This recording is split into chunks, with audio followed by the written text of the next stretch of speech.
There is a specific kind of silence that fills a room when 22 people are cheering and not a single one of them is cheering for you. It isn't really silence. It is the loudest thing you have ever heard in your life. But I'm getting ahead of myself. Let me start somewhere else. Let me start with the scar.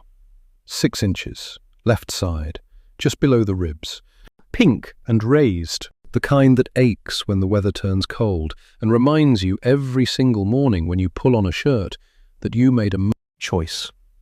A permanent, irreversible, one kidney for the rest of your life kind of choice. I made that choice for a man who didn't invite me to his 26th anniversary gala. I made it for a family that spent 35 years looking right through me. And I made it knowing that nobody was going to stand up at the dinner table and say my name. I was right about that last part. I just didn't know how right until I was sitting at the far end of that table with an empty plate and a 9-week-old scar, watching 22 people raise their glasses to my brother. My name is Calvin Holloway. I'm 35 years old. I work as a program coordinator at Crestwood Community Health, a mid-sized non-profit in Charlotte, North Carolina, connecting uninsured families to medical resources. My salary is $38,000 a year. I live in a 1-bedroom apartment off Albemarle Road, 20 minutes from my parents' house, which I am invited to approximately 4 times a year. Holidays. The occasional Sunday dinner when my mother needs a number at the table.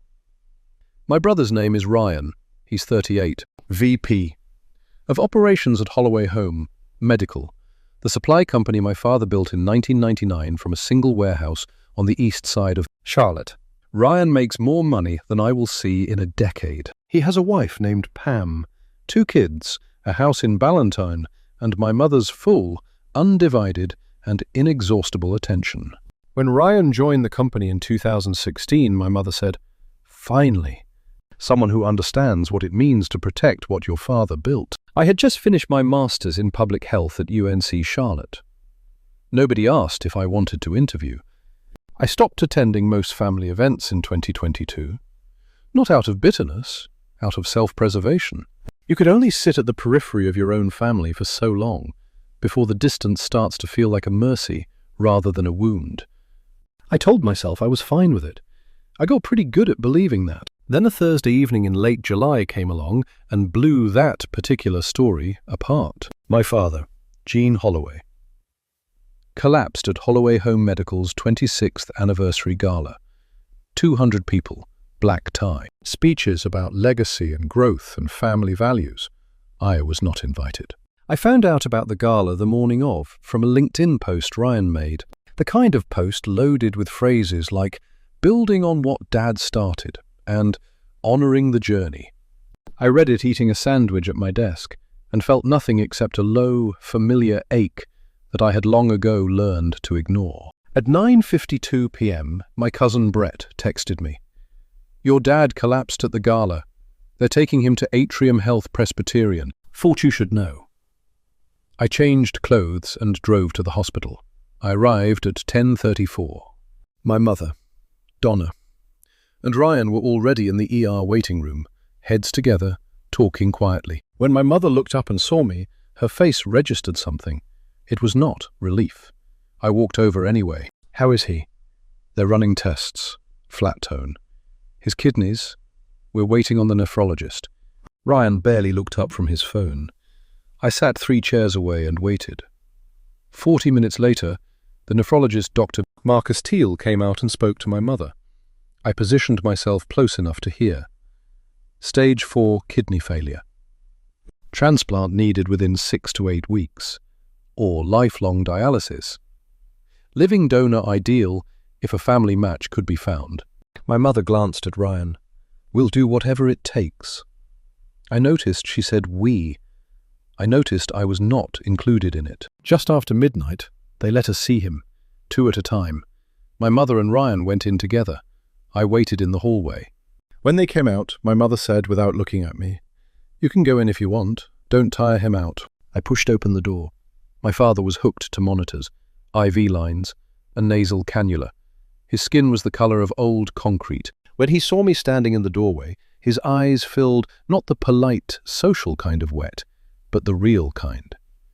The kind that comes from somewhere a man doesn't usually let you see. "Calvin?" His voice was thin, worn down. "I thought you might not come." I pulled a chair to his bedside. "Of course I came. Dad?" "Your mother said—" He stopped, started again. "She said you don't really stay involved with family things anymore." There it was. All those years of distance, and she had found a way to use them. She hadn't told him I was excluded. She told him I had chosen to leave. "I'm here," I said. "I'm not going anywhere." He squeezed my hand. His grip was weaker than I remembered. "They say I need a kidney. I'll get tested tomorrow, first thing." "You don't have to." "I know," I said. "I want to," as I left the room. I passed my mother and Ryan in the corridor. I heard my mother say quietly to Ryan, "He'll probably test and then back out. You know how he is." I kept walking. My hands were in my pockets. I did not let them see what my face was doing. The next morning, I called the transplant coordinator at Atrium Health Presbyterian. "My name is Calvin Holloway. My father, Gene Holloway, was admitted last night with kidney failure. I want to be tested as a living donor." I didn't tell my mother. I didn't tell Ryan. I went alone, answered every question honestly, gave blood, and went back to work. 6 days later, I got the call in my car, a parking garage on East Trade Street.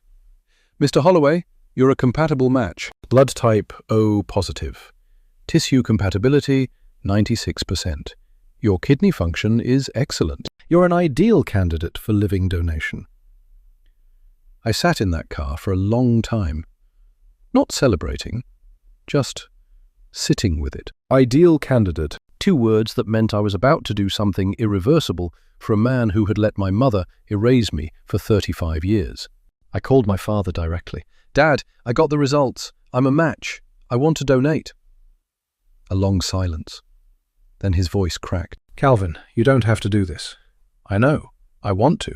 Another silence. "Your mother is going to have opinions." "Let her," I said. 2 days later, my mother called a family meeting at the house in Dilworth. My father, my mother, Ryan, and me around the kitchen table where we'd had 1,000 meals, and I had felt invisible at most of them. My mother opened with, "We need to discuss Gene's transplant options." "I'm a compatible donor," I said. 96% match.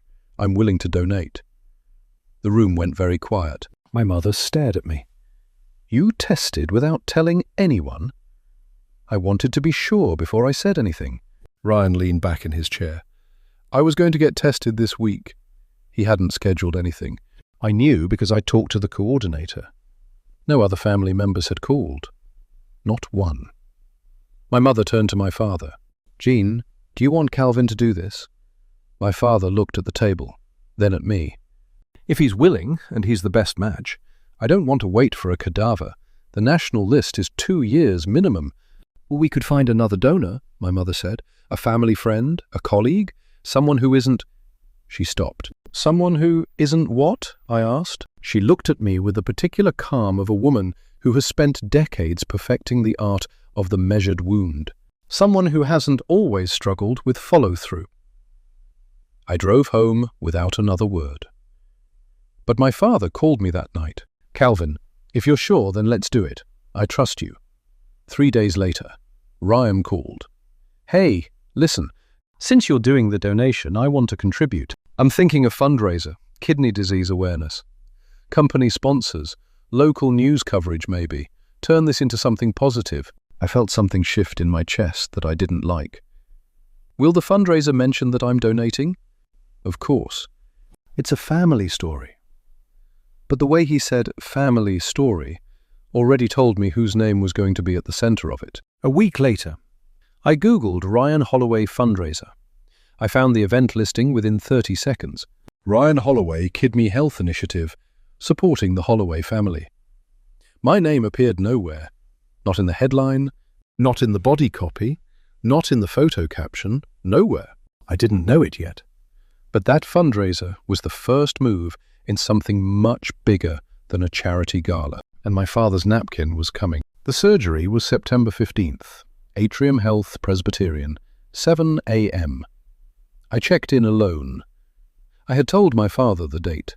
I had not told my mother or Ryan, not because I was being dramatic, but because I did not want to spend the last hour before they put me under watching my mother manage the optics of my sacrifice. My father was admitted the same morning for the recipient procedure.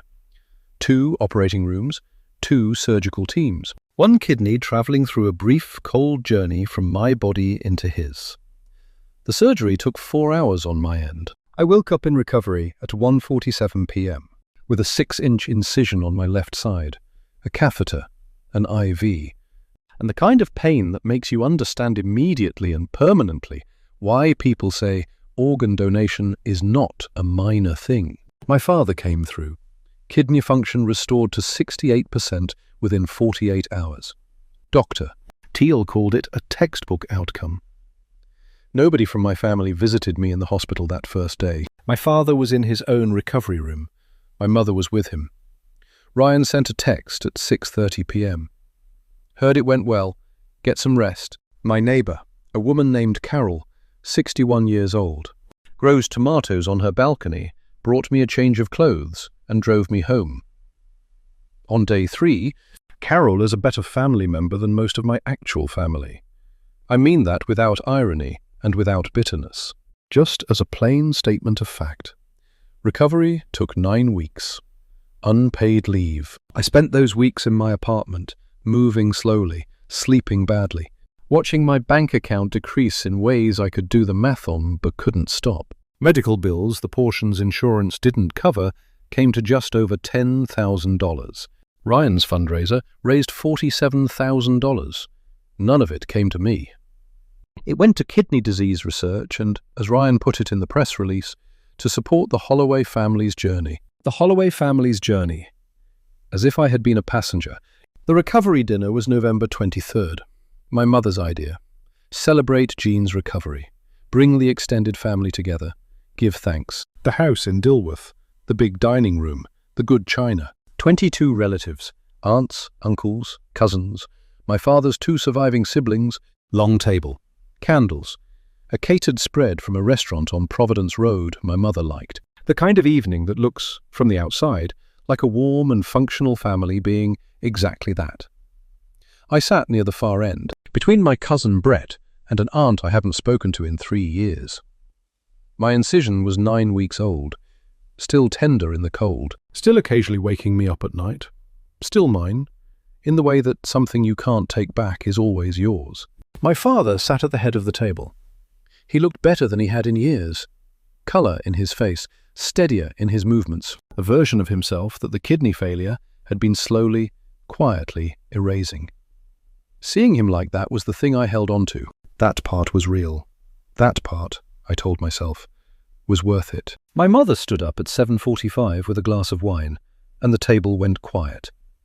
I want to say something, she said, about the person who made all of this possible. Here it comes, I thought. I folded my hands in my lap.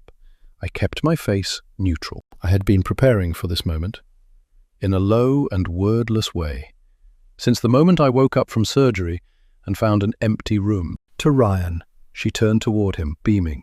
My incredible son, the one who saw what his father needed and stepped up, who organized a fundraiser that brought this whole community together, who showed what it means to protect his family. 22 people lifted their glasses. 22 people cheered. I sat at the far end of the table, with a 9-week-old scar on my side and an empty bank account, and a body that would spend the rest of its life functioning on 1 kidney. And not one person looked at me. Ryan smiled and nodded and said something gracious about family. Pam squeezed his arm. Glasses clinked. Someone laughed. The evening kept moving, warm and golden, and entirely perfectly indifferent to what I had given. I put my fork down. I looked at my plate. I breathed through my nose, slow and even, the way you breathe when you are making a decision about what kind of person you are going to be in the next 30 seconds. I was about to stand up. Then I felt a hand close around my wrist. I turned. My father was beside me, not at the head of the table. He had moved at some point during the toast. Quietly, without anyone noticing. His eyes were wet, not the polite, social kind, the real kind. The kind I had seen for the first time that night in the hospital room, when he said, "I thought you might not come." He reached into the breast pocket of his jacket and slid a folded napkin across the table toward me. I looked at him. He nodded once. I unfolded it. The handwriting was careful, deliberate, a man who had clearly written and rewritten this more than once. We received a report from the transplant team. The hospital social worker flagged the family dynamic before the surgery. It's in your medical file. I've had Drew Peterson, my attorney, reviewing the company's ownership structure since August. You are the only one of my children who never asked me for anything. That ends now. Don't stand up tonight. Let me handle this my way. I read it twice. I folded it and put it in my pocket. My father was back at the head of the table before anyone noticed he had moved. I picked up my fork. I breathed. Drew Peterson had been my father's attorney for 12 years. Corporate law, estate planning, business structure. He had an office on South Tryon Street in Uptown Charlotte, and the particular efficiency of a man who charges by the hour, and respects his clients enough not to waste their time. My father called me on December 4th. "Can you come to Drew's office Thursday at 10? "Yes," I said. I didn't ask why. The napkin had told me enough to know that asking questions before Thursday would only make the wait harder. I arrived at 9:58. My father was already there. Drew had a conference table laid out with 3 folders, a legal pad, and the expression of a man who had rehearsed this meeting and was ready to deliver it cleanly. "Calvin," Drew said, opening his folder, "your father has been reviewing the ownership and succession structure of Holloway Home Medical since August, in light of several things that came to his attention, including documentation from the hospital's transplant social worker. Regarding family dynamics prior to your surgery, he has decided to make changes." He paused. Let that land. "Your father currently holds 100% of the company's voting shares. He is restructuring the ownership. 49% will transfer to you. Effective January 1st. Your father retains 49%. The remaining 2% goes to a management trust administered by Drew's firm." I looked at my father. He was looking at the table. "Ryan's position as VP of Operations is being eliminated. The company will bring in an external operations director. Your father has asked if you would consider serving on the board as chair." I turned to my father directly. "Why?" He looked up. "Because you're the one who showed up. Not just in September. Calvin, your whole life. Your whole life, you showed up for this family, and we made you invisible for it. I'm not fixing 35 years with a board seat, I know that. But I'm not leaving things the way they are, either." I sat with that for a moment. "What does Mum know?" "She'll be informed this week," Drew said. "The restructuring is within your father's sole authority as majority shareholder. It doesn't require her consent," my father said quietly. "She tried to talk me out of the donation. Calvin, in August, she called Dr. Teal's office and told them there was a family concern about the donor's psychological stability. She tried to get them to delay the process." I went very still. "She tried to stop it?" "Yes, while I was already in pre-op evaluation." "Yes." The room held that silence for a moment. Outside. South Tryon Street moved the way it always does, indifferent. Steady. A city going about its mourning while everything changed inside one conference room. "The hospital social worker flagged it," Drew said. "The report was added to your donor file. It noted that the donor appeared psychologically sound, but that a family member had attempted to influence the medical team inappropriately. Amy. I thought of Amy, the social worker, who had paused when she asked if I felt seen by my family. The slight hesitation before she moved on. She had been watching. She had been paying attention. She had done her job, and her job had rippled outward in ways none of us had anticipated. "Okay," I said. Drew raised an eyebrow. "Okay, let's do it." January 1st. Ryan found out on December 9th. My mother had called him the moment my father told her. Ryan arrived at my apartment at 7 p.m., without calling first. He knocked 4 times, fast, the way he always knocked when he was performing urgency. I opened the door. He looked at me with the expression of a man who had just discovered that the floor he'd been standing on was not as solid as he'd assumed. "Is it true? Come in or don't," I said. "Your choice." He came in. He stood in my living room looking at my furniture, my bookshelves, the stack of medical bills on the counter I hadn't filed yet, with the expression of a man seeing a room for the first time after, assuming for years he already knew what was in it. "The fundraiser," he started. "Raised $47,000, I said, none of which came to me. 10,000 of which I would have liked to have had for medical bills. But go ahead." He sat down on the couch without being invited. "Mom told me what to do with the money. She said the narrative needed to be about the family's response to the crisis, not about you." I waited. "I should have pushed back," he said. "I didn't. Because I never push back on her. I never have." He ran a hand through his hair. "That's not an excuse. I know it's not an excuse." "It's not," I said. "I'm sorry, Calvin." And here is the thing about Ryan that I didn't expect. I believed him. Not completely, not in a way that erased 9 weeks of recovery alone and a toast I will hear in my head for the rest of my life, but genuinely. Ryan had spent his entire life being the one my mother pointed at and said, "This one." That had its own costs I had never thought to account for. Being chosen as the favorite is its own kind of trap. It teaches you that love is conditional and performance-based, and it takes years to unlearn. That's not absolution, but it's something.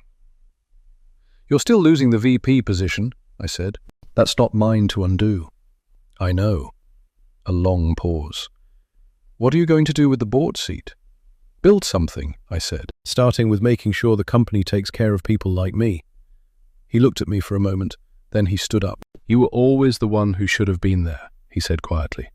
"I knew that. I just didn't say it." "No," I said. "You didn't." He left. I closed the door and leaned against it for a long moment. Then I went back to what I was doing. On January 15th, the restructuring was finalized. Holloway Home Medical brought in Sandra Briggs as External Operations Director. 51 years old, former director at McKesson's Southeast Division. 23 years in medical supply. The board approved her unanimously. My father retained his shares. I took my 49% and the board chair position with a salary of $92,000 a year. I kept my job at Crestwood Community Health, 20 hours a week, part-time. I wasn't giving that up. Those families, the uninsured, the overlooked, the people who fall through every crack the system has, they were the reason I went into public health in the first place. That didn't change because my bank account did. The first thing I proposed to the board was a living donor support fund. Holloway Home Medical would contribute $50,000 annually to help living organ donors cover medical costs not addressed. By insurance, the gap that had nearly swallowed me whole during those 9 weeks of unpaid recovery. The board approved it in the same meeting. The first recipient was a man named Trevor, 29 years old. He had donated a kidney to his uncle and lost his job during his 8-week recovery because his employer wouldn't hold his position. He came into the conference room on South Tryon Street with the same quiet, slightly stunned look I imagine I had carried around for months. The look of a person who gave something enormous and found themselves standing alone on the other side of it. I handed him a check for $6,000. He looked at the check, then at me. "You did this?" "Someone should have done it for me," I said. "Now we do it for others." He didn't say anything else. He didn't need to. Some things don't require words. My mother moved to Savannah, Georgia in February. My parents filed for legal separation the same month. The divorce would finalize in a year. Per North Carolina law, it takes time. But the distance between them had already been finalized long before any document was signed. My father and I have coffee every Sunday morning now, at a diner on Central Avenue near the hospital where all of this started. Not long visits, an hour, maybe, sometimes less. Enough. One Sunday in March, he set down his mug and looked at me. "I should have said this 35 years ago," he said. "I'm proud of you." I looked at him over my coffee cup for a long moment. "You should have said it 35 years ago," I said. He nodded slowly. "I know. I don't forgive you yet, not for all of it. and trying to understand it. That's where I am. That's more than I deserve. Probably, I said, but you chose right in the end. That counts for something. We sat with that for a while. The diner moved around us, coffee refills, the bell above the door, the low murmur of other people's Saturday mornings. And my father and I sat in the middle of it. Two people trying, carefully and imperfectly, to find their way back to something that should have never been lost. Here is what I know now that I did not know before September 15th. I know that being overlooked in a family does not mean being unimportant. It means the people doing the overlooking have decided that their comfort is more valuable than your visibility. That is a choice they make about themselves, not a fact about you. Hold on to that distinction. It matters. I know that the body keeps score. 6 inches of scar tissue on my left side, pink and raised, aching in cold weather. I don't hide it anymore. I used to wear shirts that covered it, tucked in, layered, strategic. Now I don't bother. It is the most honest thing about me. It is a record of a decision I made freely, with full knowledge of the cost, for a man who had not yet earned it. I don't regret it. That surprises me sometimes, but I don't. I know that some people, Amy, the social worker, Carol, my neighbour, Drew, the attorney, Trevor, the man I wrote the check to, show up with more loyalty than the people who share your last name. Family is the people who act like it, not the people who simply are it by default. I used to think that was a cynical thing to believe. Now, I think it might be the most hopeful thing I've ever understood. Because it means you can find family anywhere. It means it is never too late to belong somewhere. And I know this when a man slides a napkin across a table in the middle of the worst night of your life and writes that ends now. He is telling you in the only language he has left that he finally sees you.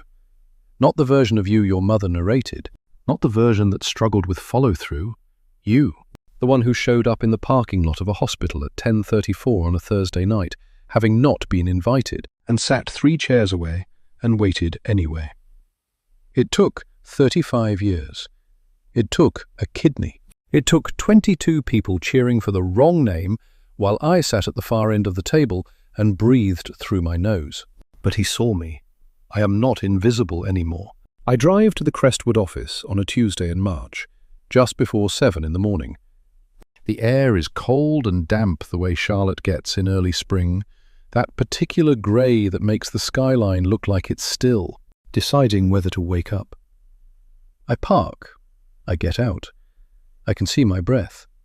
My phone buzzes. A text from my father. Coffee Sunday, I type back. Always. I look at my reflection in the car window. I see the shape of who I am now. Board chair, donor, the one who showed up even when nobody was watching. The one who showed up even when nobody was going to remember it. The scar will always be there.